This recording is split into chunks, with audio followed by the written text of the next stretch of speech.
you know, this goes back to making everything transparent, putting everything on the website. And that's exactly what it's about. You betcha. Mhm. That's why that law is there. Mhm. It's not there for me to look at and say, well, I think if we do this, we can get around that. Why not just abide by the law? What are you trying to hide? Well, you know, the current administration formed a committee to put together a comprehensive land use plan. Mhm.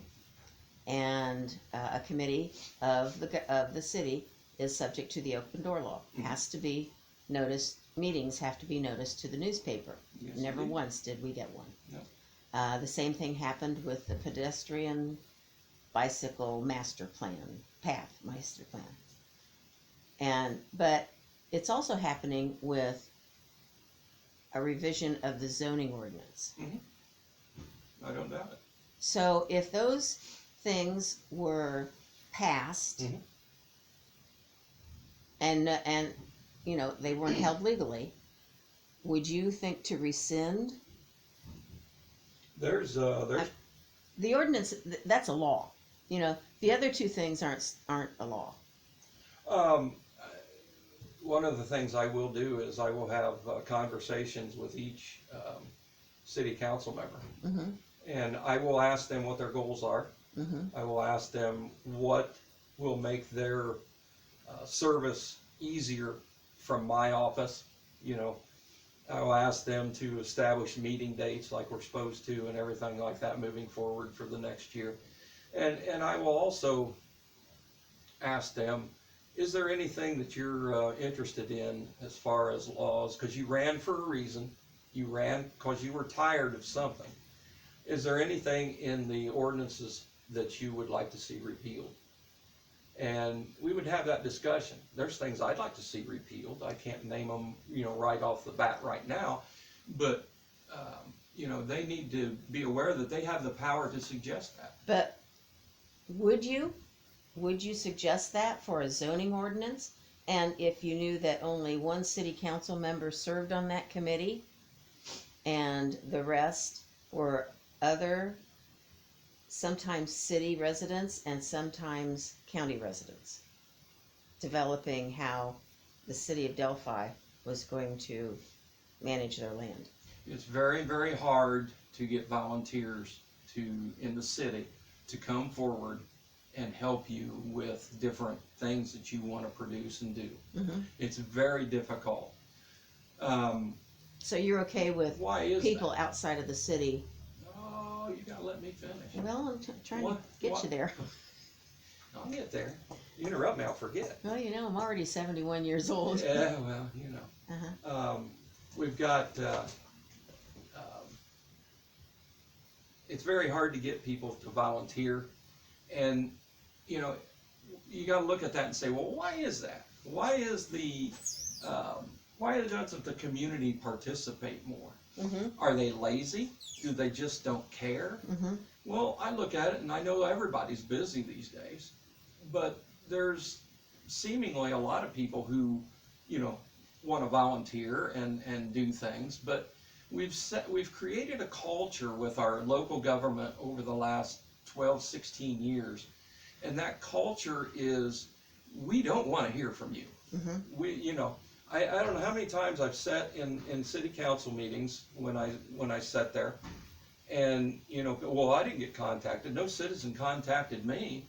Well, what happens when they do contact you? Mm-hmm. Because I've heard from citizens who've contacted these couple guys. They got hung up on, they got yelled at, they got made fun of, they got offered to go out in the back alley. I mean, you can't expect citizens to want to help you and help their city and help this and help that if you don't treat them right and you don't make them a part of the city. That goes back to what I said earlier with the communication. You can't sit there and not communicate with your citizens and expect them to feel a part of this city. You have to improve that. And Okay. it's a slow incremental step. Point of order. Over here, Mm-hmm. across the street, Right now. right now, there's a county car with two deputies, Mhm. and no city car, no Delphi police car. Do you think that's the way it should be? Yes. Why? The city officer that's on duty could be busy. Mm-hmm. If they haven't, they will probably hear that a traffic stop has been made. Mm-hmm. But if they're not asking, if the stopping officers are not asking for assistance, there's no reason to waste, assets and going over there and helping somebody, and there they go. I mean, and that's the right thing to do. If they heard it on the radio and they're not busy, they ought to drive by and look at it. You did perfect timing. But in order to roll up there and come, when I was on the police department and would stop people, sometimes it made it a lot worse when you had someone else just roll up randomly and stop behind you. Mm-hmm. It sometimes agitated the person you stopped. So it's not always, a set pattern. Okay. So we've been here about an hour. Yep. Golly, I know. like 10 minutes. I know it. So why don't you do a wrap up? Oh, golly. I pretty much covered everything. You I have. mean, I don't know what else to say. When I take office, it's Why should anybody vote for you? Well, because I'm Why the best should they vote candidate. for you rather than? Well, why are you the best candidate? Well, number one, this has been Cameron Yates' administration. It's been his administration for the last 3 years. If you elect Cameron, again, I like Cameron and everything, but you're gonna get the second term of Anita Worland. If you're happy with the way things have been going, you're happy with all the spending and all the things that don't help you, then Cameron Yates is your candidate. Mm-hmm. If you want someone who has violated the trust of the citizens who elected them, Mm-hmm.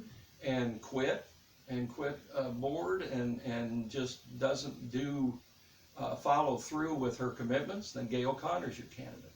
If you want someone that's going to make changes, real changes, who's going to love you and love the city and do things for you to make your life better, and not spend $40 million in the process, and you want someone who's honest and has a lot of the life experience and everything else to move this city forward incrementally. Mm-hmm. And when I say move it forward, I'm talking about growth.